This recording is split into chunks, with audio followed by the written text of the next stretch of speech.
Olá, eu sou a professora Rosiane Aparecida, sou formada em Filosofia pela Universidade Federal de Mato Grosso, trabalho no estado já há 15 anos como professora, atualmente estou como coordenadora, sou filha de mães negras, solo.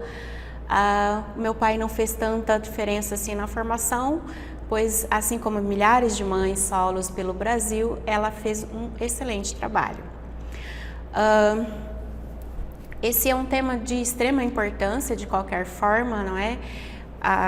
Falar sobre a diversidade brasileira e a influência da literatura africana aqui no Brasil é sempre muito complicado, pois nós temos diversas vertentes, diversas formas de se representar e ainda temos um grande passo ainda, né, um grande caminho a percorrer até que as vozes negras sejam realmente ouvidas a partir do próprio negro. Uma curiosidade, por exemplo, da literatura africana é que dos 6 maiores nomes, né, na atualidade, 5 deles são homens brancos. Apenas uma mulher dentre esses 6 e é a única pessoa negra. Para começar a falar sobre a literatura africana, eu vou começar lendo um poema de Mia Couto, que é um dos grandes nomes da literatura africana na atualidade. E ele escreveu um poema chamado Para Ti. Foi para ti que desfolhei a chuva, para ti soltei o perfume da terra, toquei no nada e para ti foi tudo. Para ti criei todas as palavras e todas me faltaram, no minuto em que talhei o sabor do sempre. Para ti dei voz às minhas mãos, abri os gomos do tempo, assaltei o mundo e pensei que tudo estava em nós. Nesse doce engano de tudo sermos donos, sem nada termos. Simplesmente porque era de noite e não dormíamos. Eu descia em teu peito para me procurar. E antes que a escuridão nos cingisse a cintura, ficávamos nos olhos, vivendo de um só, amando de uma só vida. Esse poema pertence ao livro Raiz de Orvalho e outros poemas do autor Mia Couto, também conhecido como Antônio Emílio Leite Couto, nome de batismo. Mia Couto é um dos mais renomados escritores da literatura africana. Ele nasceu em Mobutu em 1955, Moçambique. Ele é conhecido por suas obras que misturam o realismo mágico à cultura tradicional, mas ao mesmo tempo fala muito sobre a realidade, né, e fazendo uma crítica social à realidade moçambicana, tanto da pós-modernidade quanto do pós-colonialismo. Ele é conhecido por fazer uma mistura de línguas, principalmente a xangana com a língua portuguesa. E aproveitando essa deixa aqui, a gente vai falar, a cultura africana ela é muito extensa e nisso se representa também a literatura africana. Como o continente africano ele é composto por inúmeros países, nós vamos nos concentrar nos países que falam a língua portuguesa, que são basicamente 5 países. Um desses representantes é Mia Couto, que é um dos nomes mais atuais, já fez várias palestras, já esteve para o mundo inteiro viajando, dando voz à cultura africana, à literatura africana, falando sobre aquela realidade. E uma das suas principais obras, ou pelo menos aquela que tem mais conhecida, até foi transformada em um filme em 2007, é Terra Sonâmbula, escrita em 1992 e conta a história de uma Moçambique devastada pela guerra civil e segue a vida de 2 personagens.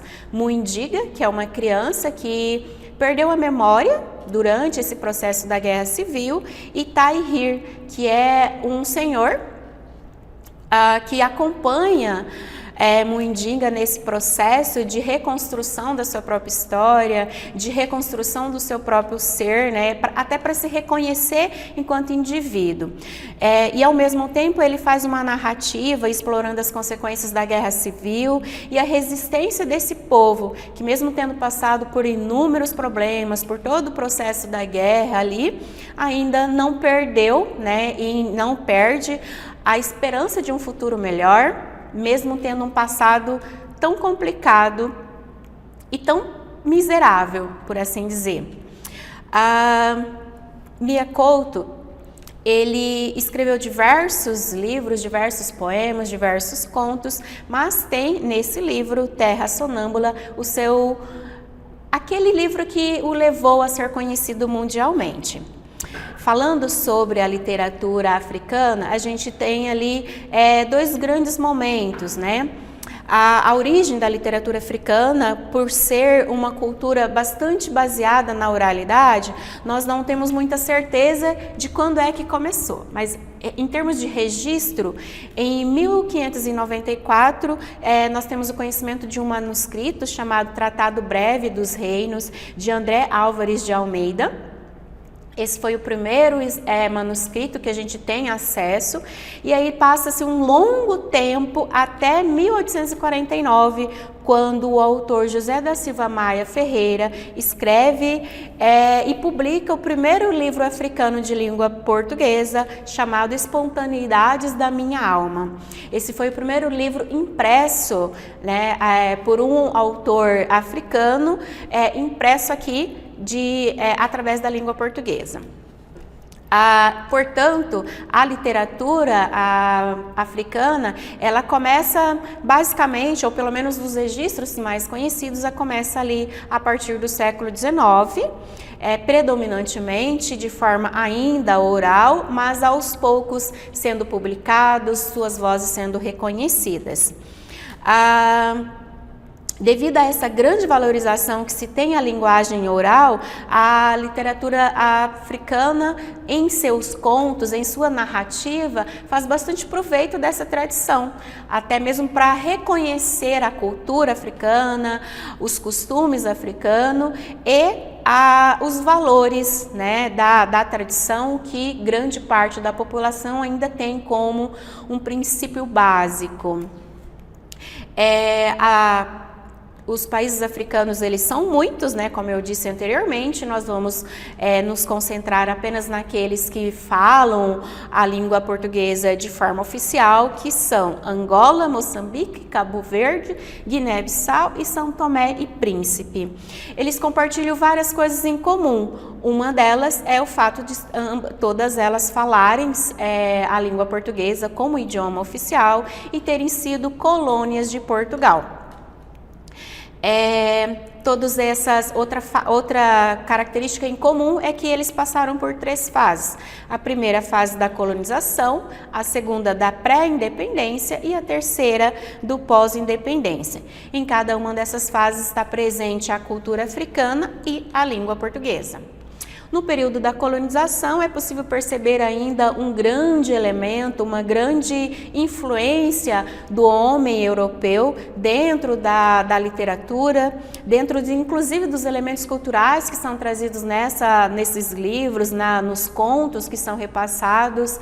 Pouco se fala muito sobre o próprio costume africano e pouco se tem das vozes negras nesse período da colonização.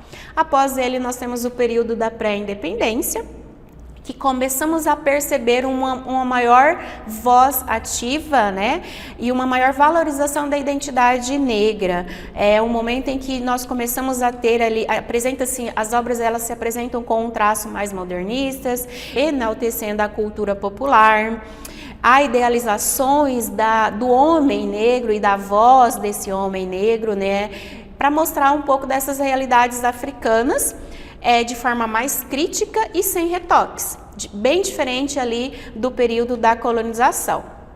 E por último, nós temos a última fase, que é o pós-independência, onde os autores eles já têm como principal característica a importância de se fortalecer a cultura africana, evidenciam nas suas falas, na sua forma de escrita, a tradição africana, os valores ancestrais, a oralidade. Isso fica muito claro, inclusive, nos diálogos, e a importância que se dá a essa tradição tão importante para eles.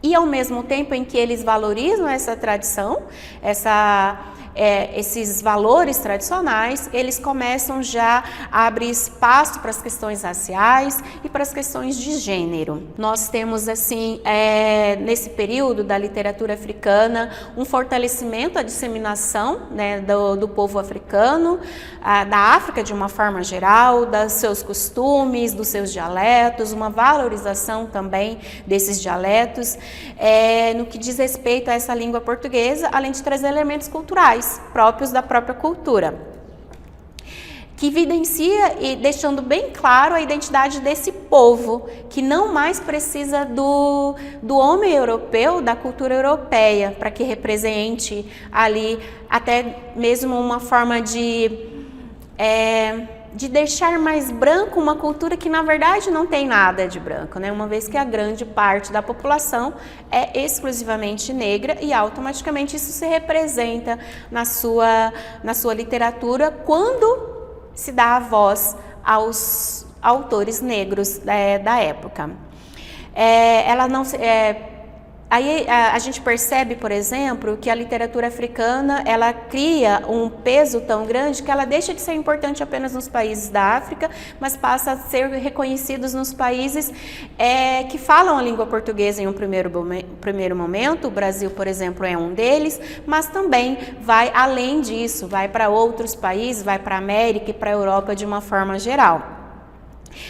Mas o que nós temos de comum ali, por exemplo, desses 5 países, né, que representam a literatura africana de língua portuguesa, que é São Tomé e Príncipe, Cabo Verde, Moçambique e Guiné-Bissau, é o fato deles todos fortalecerem o idioma português, inclusive o Brasil, nesse caso. E aí nós temos uma influência muito grande da literatura africana aqui na literatura brasileira, né? Não só na literatura, como na cultura de uma forma geral, africana que nós temos aqui no Brasil. Ela é muito idêntica, ela é muito visível e não fugiria nas questões da literatura. Principalmente a partir de 2003, quando passa a ser obrigatório o ensino da cultura e da história afro-brasileira, principalmente a partir de 2003, com a aprovação da Lei 10.639, onde torna obrigatório o ensino da cultura afro-brasileira, tanto no ensino fundamental quanto no ensino médio. Por conseguinte, ao tornar obrigatório, o Brasil ele começa também a reconhecer mais, a dar maior visibilidade aos autores negros, sejam eles brasileiros, mas também e principalmente, na verdade, os africanos que são trazidos a partir dessa legislação que torna obrigatório. E automaticamente isso representa melhor a cultura do povo negro, melhor as necessidades, os valores e a identidade da população africana.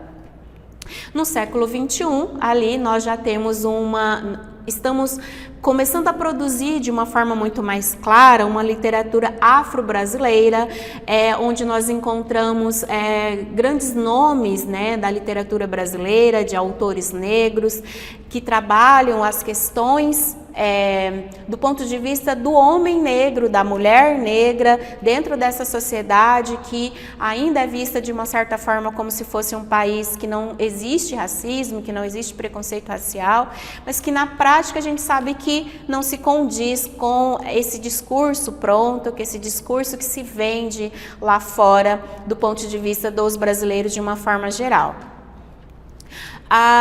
Nós vamos falar agora um pouquinho sobre os grandes autores da literatura africana. Nós temos José da Silva Maia Ferreira, que um dos primeiros autores a desenvolver e a deixar alguma coisa escrita, propriamente dito, e não apenas de passagem oral de geração para geração. Nós temos o Pepe Tela, que é um autor de renome, inclusive reconhecido nas faculdades brasileiras. Um dos seus livros, inclusive, é pauta obrigatória, né, dentro da faculdade. Caetano da Costa Alegre, Mia Couto, que eu falei, abri essa fala falando sobre ele, é um dos nomes mais importantes da atualidade. Paulina Ghiziane, que também é um grande nome da literatura africana. Filinto de Barros. Eu vou aproveitar aqui essa chance para falar sobre uma autora africana, mas que não faz parte dos países de língua portuguesa, que é a Chimamanda Ngozi Adichie. Ela nasceu em 15 de setembro de 77, tem um grande renome mundial. Ela basicamente fala com o povo negro de uma forma mais popular, então ela tem um público muito grande, porque os livros delas têm uma abrangência feminina muito grande. Ela é uma negra, escritora, feminista e também ativista dos direitos da pessoa negra, dos direitos das mulheres negras, inclusive. Ela tem vários livros publicados, uma deles é Americana, que nem é o seu principal livro, mas eu coloquei ele aqui porque foi o primeiro livro no qual eu tive acesso à literatura africana. Conta a história da Efeme Lu, que é uma nigeriana que quando entrou para a faculdade, ela ganhou uma bolsa de estudos e vai para os Estados Unidos. E uma parte que é muito impactante, né, da minha perspectiva de leitora, é que quando essa personagem ela chega nos Estados Unidos, tem uma fala onde foi quando eu cheguei nos Estados Unidos que eu me identifiquei, que eu descobri que eu era negra. Uma vez que no meu país de origem, que é a Nigéria, que é também o país de origem da autora, o fato de você ser negra não era uma questão importante. Não fazia diferença a cor da sua pele, mas ela chegou nos Estados Unidos, ela se identifica como negra, porque todo mundo faz com que ela se identifique como negra. Ela deixa de ser um ser humano, né, e passa a ser uma pessoa negra. Esse é um excelente livro, recomendo a leitura para todo mundo. Eu diria até que seria um ótimo livro para você começar a se inteirar um pouco mais sobre a literatura africana. É um livro que vendeu bastante, tá? Ele foi publicado em 2013, tem uma ótima, um livro de fácil acesso e de fácil leitura também. Mas o livro mais conhecido dessa autora é Meio Sol Amarelo, também publicado em 2006 e que foi transformado em um filme porque ele fez muito sucesso. É provavelmente o mais conhecido da autora, da Adichie. É uma obra que aborda a Guerra de Biafra, que aconteceu em 1967 até 1970. E ele mostra o conflito que devastou o sudoeste da Nigéria e que resultou na morte de milhões de pessoas. E a história é contada sobre a perspectiva de três personagens principais, onde a autora explora de forma muito clara e de forma muito evidente todos os conflitos políticos, sociais e pessoais da guerra e qual foi o impacto, né, nessa população. Como a população lidou com todo esse processo ali dessa guerra pelo qual a população passou. Essa é uma autora que, como eu disse, não faz parte da língua portuguesa, mas é uma autora excelente, é uma autora africana e que tem ganhado cada vez mais voz ali nesse nosso momento da globalização, nesse nosso momento atual mesmo. No entanto, eu vou terminar com uma autora assim, que é simplesmente excepcional, que é a Paulina Chiziane. Ela é uma das escritoras mais importantes de Moçambique, é uma pioneira na literatura africana de língua portuguesa, nasceu também em 1955, na cidade de Mancasé. em Gaza, em Moçambique, e é reconhecida por ser a primeira mulher moçambicana a publicar um romance desbravando o cenário literário em um ambiente dominado exclusivamente até então por escritores homens. Gisane é conhecida por suas obras que exploram muito as questões sociais e políticas relevantes do seu tempo, mas principalmente a condição da mulher nesse processo todo. Ela fala muito sobre a poligamia, sobre o casamento, sobre a pobreza, sobre as desigualdades e o papel dessa mulher que está sempre ali em uma balança, né, que tem ainda muito da tradição, mas que está inserida dentro de um mundo moderno e de todas as facilidades que isso traz. Mas ao mesmo tempo que é cobrada que ainda haja como uma mulher do século passado, né, de uma sociedade ainda com costumes e pensamentos muito colonialistas. O seu principal livro, ou pelo menos aquele que é mais conhecido em termos mundiais, é Niket, uma história da poligamia. Esse livro ele relata a história da personagem principal, chamada Rami, e do seu esposo, chamado Tony. É uma história que fala sobre o papel da mulher, né? Sobre a força dessa mulher e sobre a importância das mulheres se unir. Por quê? Rami, ela é casada com Tommy, casada legalmente, também na igreja, que é um fator muito importante dentro da cultura, mas Tony, ele tem outras esposas, ele tem 4 amantes. Rami sabe disso e em um determinado dia ela decide que precisa conhecer as suas rivais. Todas elas, inclusive. Inicialmente, acontece, né, tudo dá errado. Mas com o passar do tempo, elas se tornam amigas, elas se tornam companheiras. E aí decidem que vão dividir esse esposo, o Tony, uma semana para cada uma delas. Tony, não satisfeito com as 5 esposas, decide arranjar uma 6ª esposa. Mas Rami questiona muito e aí influencia muitas outras 4 esposas dele. O que ele faz? Ele decide se divorciar. Só que antes do divórcio ser concluído, ele sofre um acidente e é dado como morto. Uma das tradições da África é que quando o marido morre, a mulher precisa se deitar com o irmão mais novo. E é isso que Rami faz. E nenhuma dessas ela é engravida do irmão mais novo. Ao mesmo tempo, descobre-se que Tommy não morreu. E aí ele volta para casa. E quando ele volta para casa, ele precisa lidar com essa nova realidade. E aí começa-se a perceber, por exemplo, que a questão da poligamia ela pode ser dos 2 lados. Ele tem várias esposas, mas ela percebe ali também que não tem problema dela ter mais um. E é isso que conta essa história. Eu vou terminar essa minha fala lendo um pequeno trecho desse livro, tá? Que eu também recomendo para que vocês possam ler, porque é uma excelente leitura. Você começa e termina ele sem nem perceber de tão importante e impactante que é a história. Despertei com a cabeça na 3ª mulher, que enlouquece o meu marido, que faz de mim uma mulher casada de leito vazio, que fez da Julieta, a 2ª, uma solteirona repudiada, com um filho no ventre. Queria tanto conhecer essa 3ª, que tem muito mel dentro dela, não para fazer a guerra, não, mas para aprender com ela.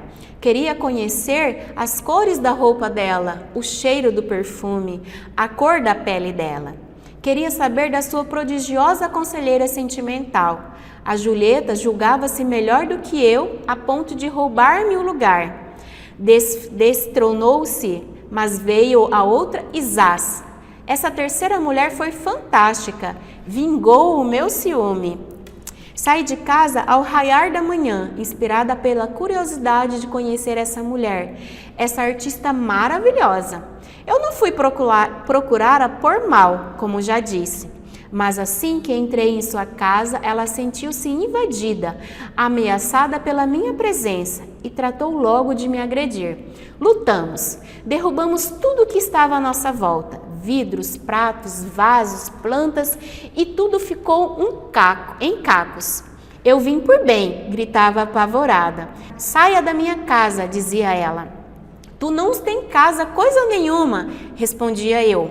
Furiosa, Tudo que aqui está é minha propriedade. Foi comprado com o dinheiro do meu marido, que é meu por direito. Somos casados pela lei civil e pela igreja. E com comunhão de bens, para a tua informação, respondia eu, enquanto levava a maior sova da minha vida. Aí é que te enganas, vais ver que tem razão, gritava a minha adversária, enquanto me enterravas as unhas na pele, riscando-me o corpo todo. A sova que eu levava era demais, decidi fugir, abri a porta e corri pela rua. Mas ela perseguiu-me e ferrou-me tantos golpes que quase me deixaram morta. A nossa gritaria atraiu a vizinhança e muitos mirones que comentavam: 2 mulheres lutando em pleno dia, há homem no meio. Os homens gritavam: ferra-lhe, sova-lhe, pimba-lhe. Não percebia se a gritaria era para me incitar a mim ou a ela, mas ela sovava-me com muita fúria, nunca antes visto. Esse é um pequeno trecho só para vocês ficarem com gostinho demais de ir lá e adquirir esse livro. Vale muito a pena. Eu agradeço muito a presença de todos vocês e até mais.